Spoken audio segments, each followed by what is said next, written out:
Hey guys, welcome back to the Disciple Makers podcast. I am so excited to be with you all, and I've got a good friend here, Anthony Rex with B1 Make One. He's the executive director, and guys, listen, I cannot wait for you to hear about what B1 Make One does, their passion, what they're able to offer you as a church leader. Anthony, man, it is so good to have you, bro. Thanks for being on today. Man, thanks to you as well, Josh. I'm excited. Every time we get together, I just love what we connect on, what we talk about. It always seems to move me forward in my life. So I'm excited. Hopefully our conversation will do that for somebody else as well. I mean, what I love about you, Anthony, is all the stuff I suck at, bro. You're really good at. So I'm really grateful for you, bro. I don't know if that's the analogy Jesus meant by the body, but we'll go with it, man. Like that's probably what Jesus meant. Like what the body is. Like, hey, you suck at this, but this guy's good at this. So anyway, I love it, man. I love it. Well, dude, how about let's just start out. Tell us a little bit about you, Anthony, and then a little bit about B1 Make One. You guys have been incredible partners with us at Discipleship.org, and we love your heart. We love your vision. And so I'd love our listeners to just be able to get to know you guys a little bit. So tell us about yourself, bro, and about the organization. Awesome. Thank you. Yeah. So I grew up in Ohio, grew up in a really, really small, loving church as a kid, totally disinterested in it. And when I was 18 years old, I was brought to faith by my partner in the ministry. His name's Chip Pugh. And really, God won his heart in college. He was a football player at Ohio University, which is a decent sized school in Ohio, a Division I football player. And there are some people cheering and some people booing right now, bro. So we are not Ohio State. We are Ohio University. Right. Any Oklahoma listeners, we are OU, not Oklahoma University. Yeah, right. I love it. And so but it is a very well-known party school, huge party school. And I met Chip that summer, and I saw for the first time a guy sold out for Jesus and really cool and normal, and just he was a football player, and God won his heart in college, and immediately turned to evangelism. We didn't have fancy words like relational disciple making. We didn't know what that was, but we did it. And my first experience with him was, hey, come hang out with me for the summer. And I spent 3 days a week with him. And at the end of that summer, he baptized me into Christ. I was on my way to a small college with my high school buddies to keep the party going. And in August of that year, man, I decided to go to Ohio University, a well-known party school, to participate in the campus ministry that he had just God had started something through him.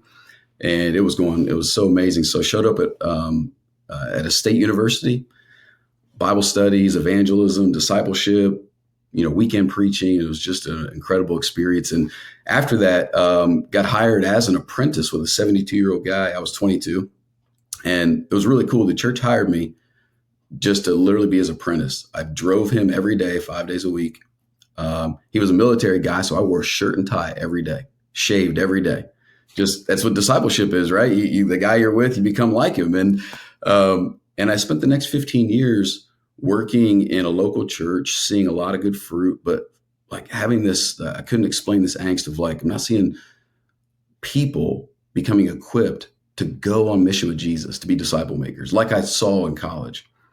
And so fast forward to fall 21, and Chip and I have been doing some training, coaching other church leaders, and God just brought us the opportunity to launch full time in the fall 21 to, we say, build on mission leaders to lead on mission ministry. So whether you're a lead pastor, preacher, or you're running a coffee house that's a ministry, we want to build people to be on mission leaders who can multiply themselves. And so that was the genesis of it. And God's done a lot more since then. I'll share with you more, but awesome, that was the heart of it. Dude, that's so good. And what an incredible, disciple maker story that this guy led you to faith, Anthony, baptized you into Christ, and now you're leading a ministry together. It's such a beautiful picture of what disciple making looks like, about what it means to really reach out to somebody, lead them to faith, disciple them, and now you doing the same with other people. Tell me a little bit. I mean, what did Chip do with you that kind of led you, to be where you're at now? Yeah. So originally it was just he included me in his life, and I look back and that guy at 18 was really annoying. Probably drove him nuts in a lot of ways, but he saw in me um, a need and a hunger. And what was really cool about it is he didn't like program and systematize anything. He spent time with me, but it was intentional. But he had a vision in his life of, I'm going to give myself to the mission of Jesus. And here's somebody who needs the mission of Jesus, and the message of Jesus. And he just brought that together. And so he included me in his life. We built a fence together at his first house when he went to go into full-time ministry. And, I helped him move, and he would come to games I'd be playing and sports and stuff. Like, he just spent time with me and invested into me. And in that sense of being loved, then there was we say it this way, he built the bridge of love that carried the weight of truth and taught me the gospel. And I'll forget, like, it was 2 a.m., man. I just knew I needed to give myself to the Lord, and knew he was my savior. He took me to the church building, baptized me that night. And ever since then, man, it's been an incredible journey. So that's beautiful, man. That's so cool. Well, for those of you listening right now, like, I want to encourage you right here at this part of the podcast, like, I mean, think about those people that are in your life that you could do something similar with. Think about who you can be pouring into. Who's your Timothy? Who's your Titus? Who are you reaching out to in order to lead them to be a disciple who makes disciples? It's an incredible encouragement, Anthony. So thanks for sharing, bro. Let's begin to unpack a little bit. Be one, make one. So tell us, you got to, like you said, you got to launch that several years ago. What did the birth of that look like, and what is the heart and vision and passion behind what you guys are doing now? Yeah, definitely. So we started out, both of us were so Chip's was in and out of full-time ministry. He's a trained strength and conditioning coach. He was Division I strength and conditioning coach, college athletics. And so his whole life was training people.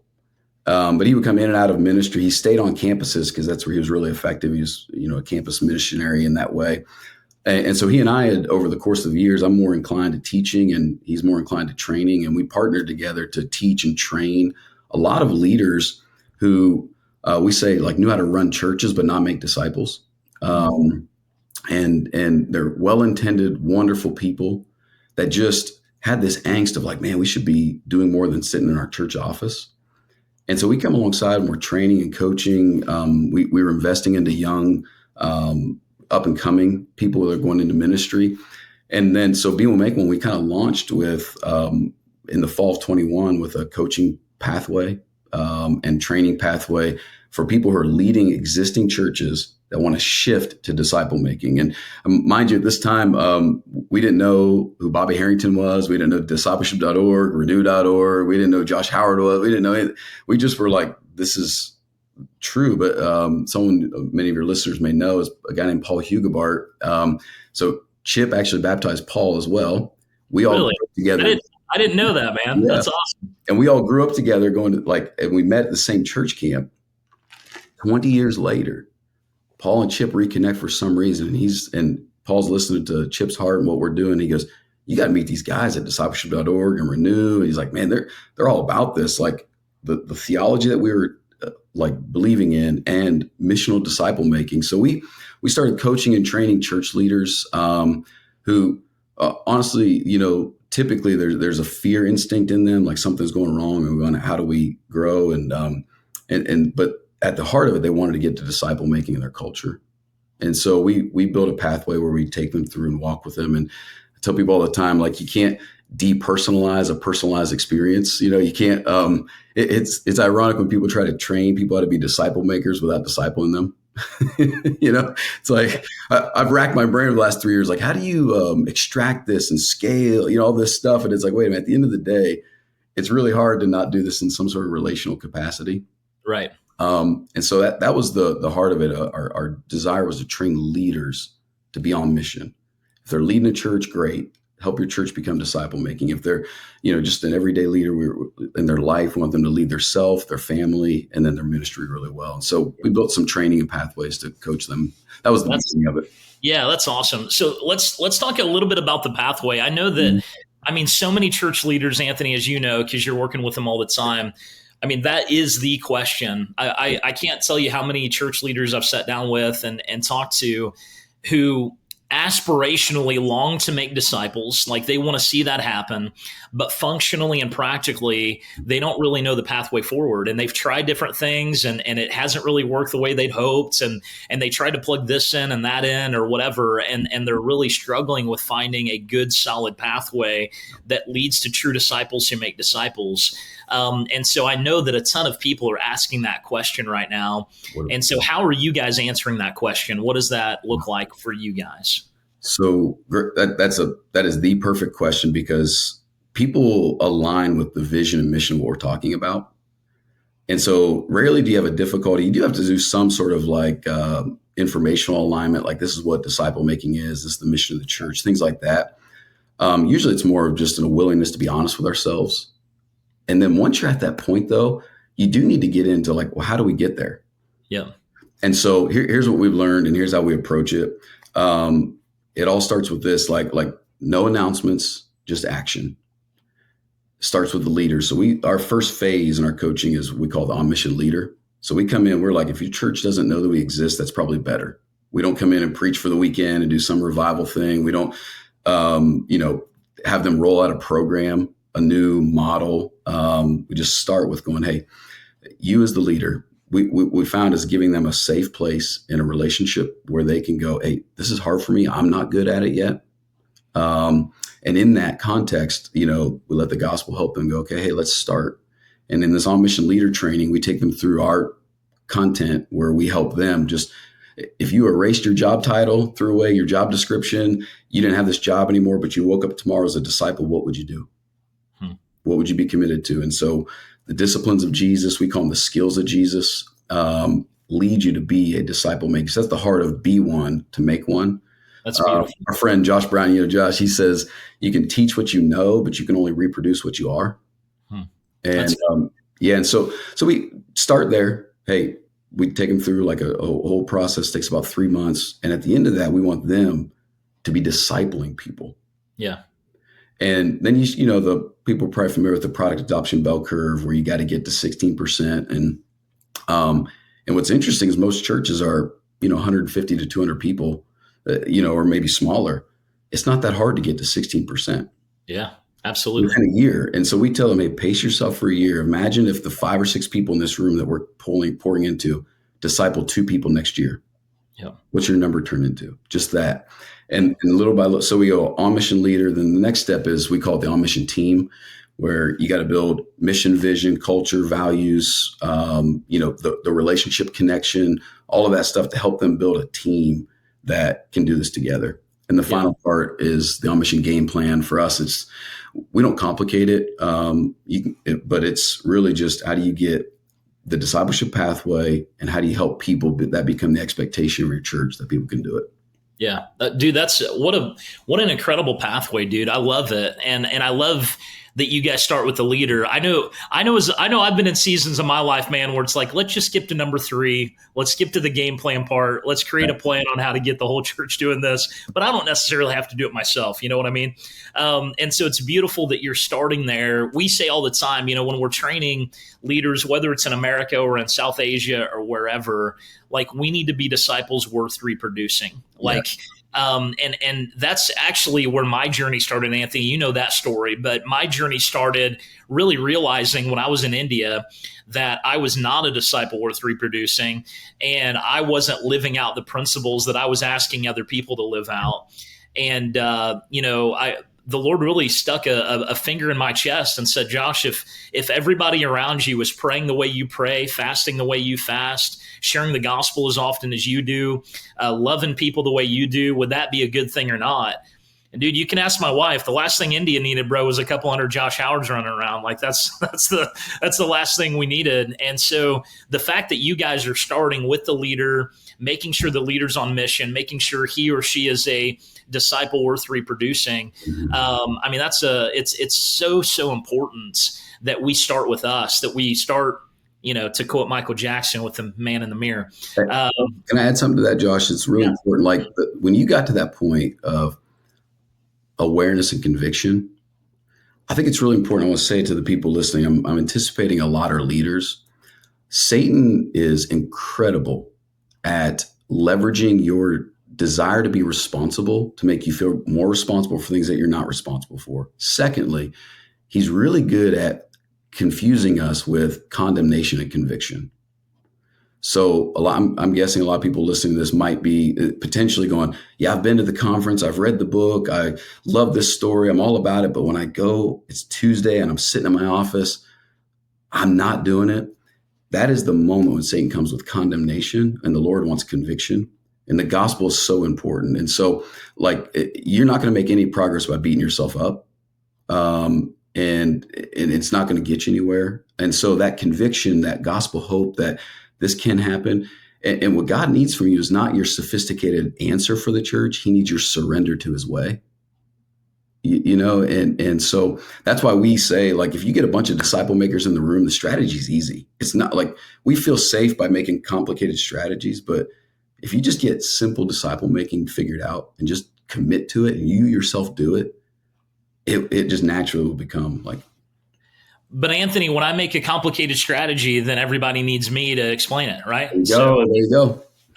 So I honestly, I think that's the trap we fall into so often, bro. I know I have, where we sometimes as leaders, we unintentionally become the golden tongued answer to everybody. It's got to be me doing it type of leader. And we don't always start that way, and we don't always intend to get that way, but we really like to be wanted. We like to be needed. I don't know why, but church leadership definitely attracts some very broken, wounded people at times, because that's where I know I was one of those, and still am one of those, right? And you're raising your hand, where there were deep wounds in my heart, and church leadership actually helped fill those wounds in many different ways. And heal some of those wounds in different ways. And sometimes in an unhealthy way, we want to be the person who has all the answers. And that's why sometimes I think we don't empower people. We don't release people, because we do want to be the one that's doing everything and kind of the savior, the hero of the story. Yes. And that's one thing we have to die to as leaders. I know I had to die to that in India. It's got to be them being the empowered ones, them being the heroes of the story. I had to become more of a player coach rather than we can't be the Michael Jordans and the LeBron James on the court. We've got to be the ones that are empowering those people, coaching those people. And I love that that's what you guys are focused on, man, in empowering those leaders, helping them release and equip everybody. So when you take them through this pathway, Anthony, tell us what, as you work with these leaders, what are the types of things that you're encouraging them to put into practice? What are the things that you're encouraging their teams to put into practice? If there were one or two steps that people could even take right now listening, what would you say would be the first couple of things they should work on? Yeah, when we jump in right away, we start with vision for your life. And what I mean by that is, when Jesus said, come follow me, I'll make you fishers of men, come follow me, and you surrendered to him, what picture did you have of what your life would look like? And in that, it's where you go, he envisioned your commitment, your transformation, and your multiplication. That's what he envisioned. And he envisioned, follow me on this trail. It's going to be a great journey, not get on this carousel and it's going to keep going around in a circle and you're going to be bored to death.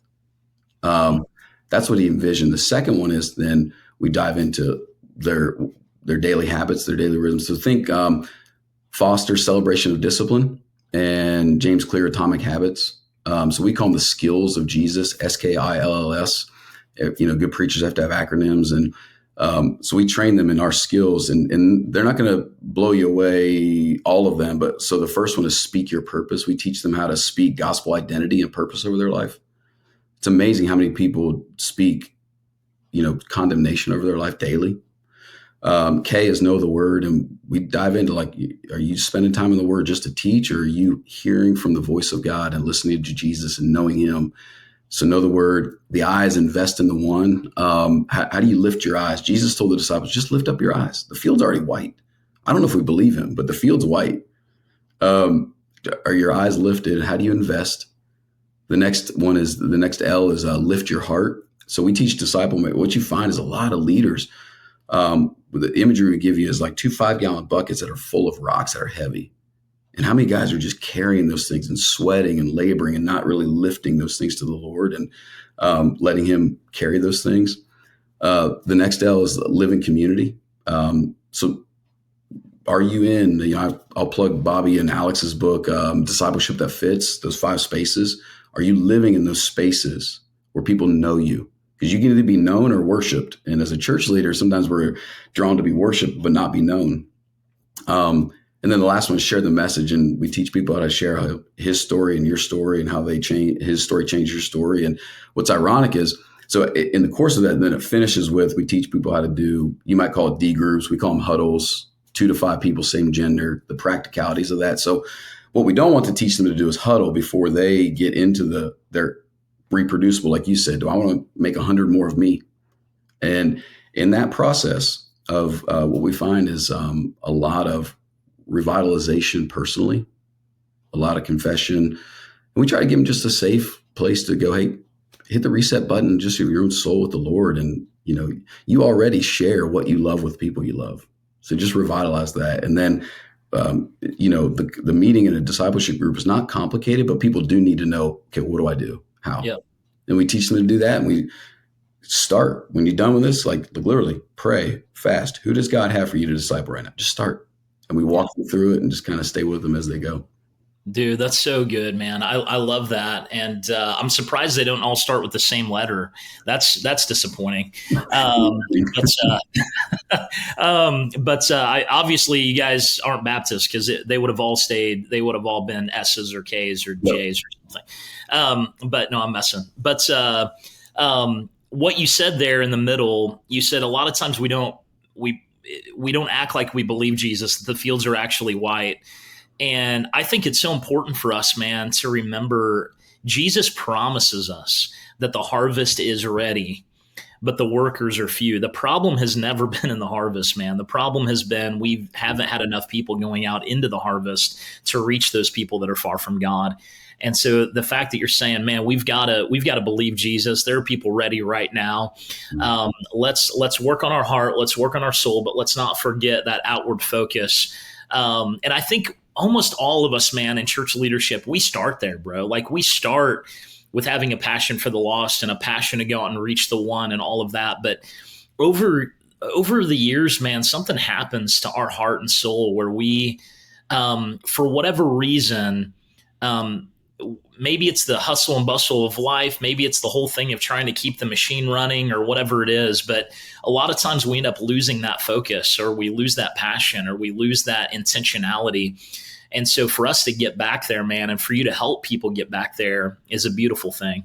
Yeah, that's we again, back to the responsibility thing. There's a lot of things to do. We're typically married, maybe having children, finding that time, and it feels like another thing to do.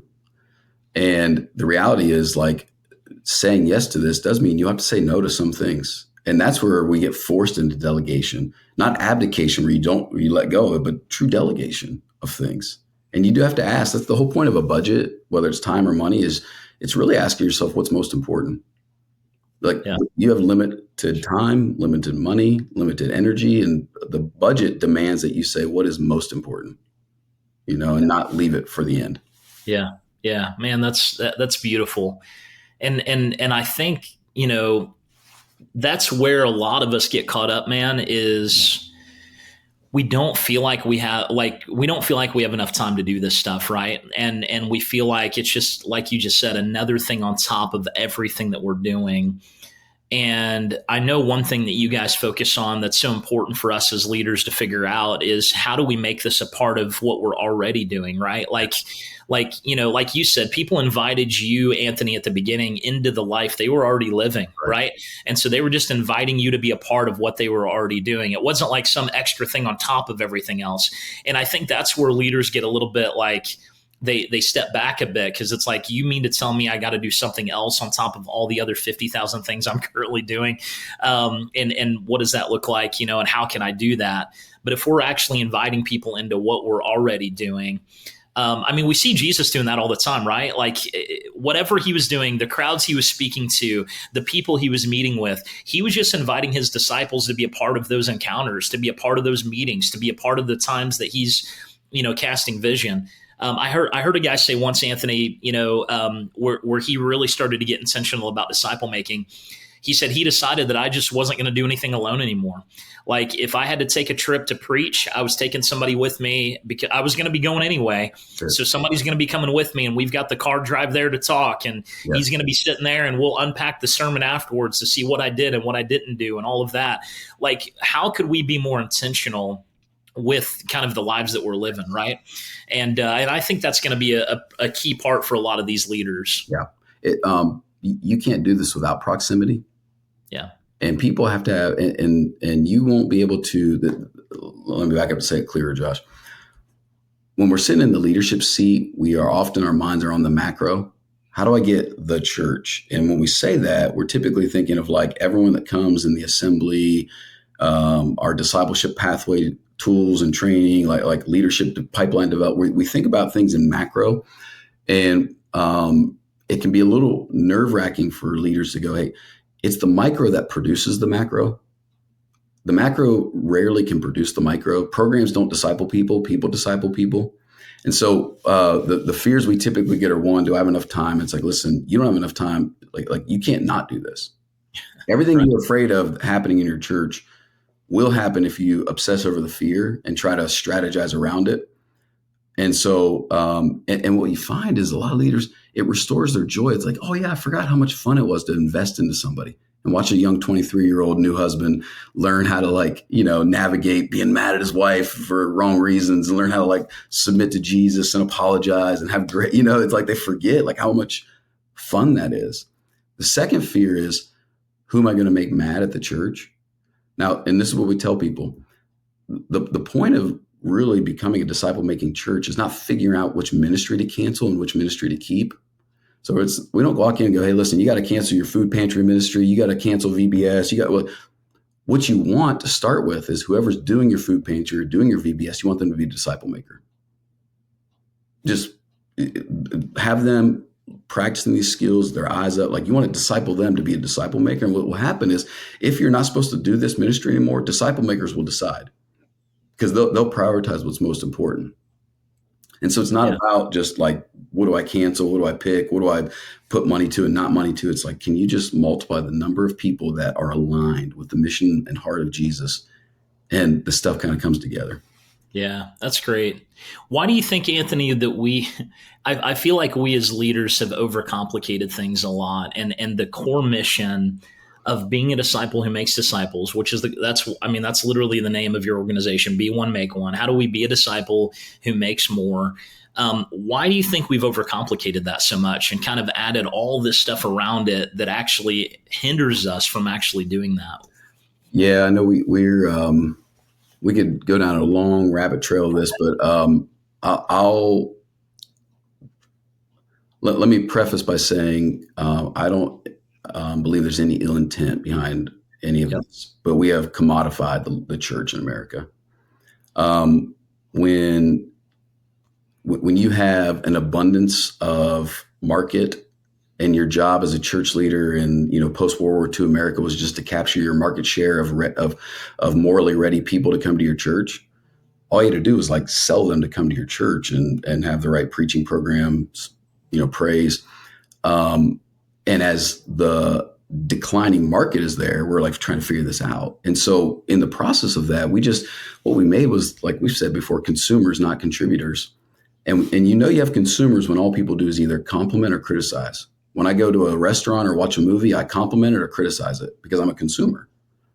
But when I'm making something, I'm building something at my house, whether it's an addition to my room or something, or working on a project with my son, I'm contributing to it. I'm less critiquing and more going, how do we get there? How do we do this? And so I just have such a heart for guys that are sitting in these seats, that are leading these places, going, how do we get here? Let me tell you, you didn't wake up and ruin it yourself or make some problem, but we're here. Yeah. And, it's a subtle thing, but the way back is really just simplifying. Like you said, if you can just start with, I'm going to disciple two people. now. Yeah. Show me how. And we'll Yeah. see how everything else comes together. Yeah, that's so good, man. So if somebody wants to connect with you guys, bro, because I Yeah. think what you guys are doing is going to be such a gift to so many churches and church leaders, bro. And I'd love them to be able to get connected to you guys in order to see what this pathway could look like for them. What's the best way to reach out to you? What's your website?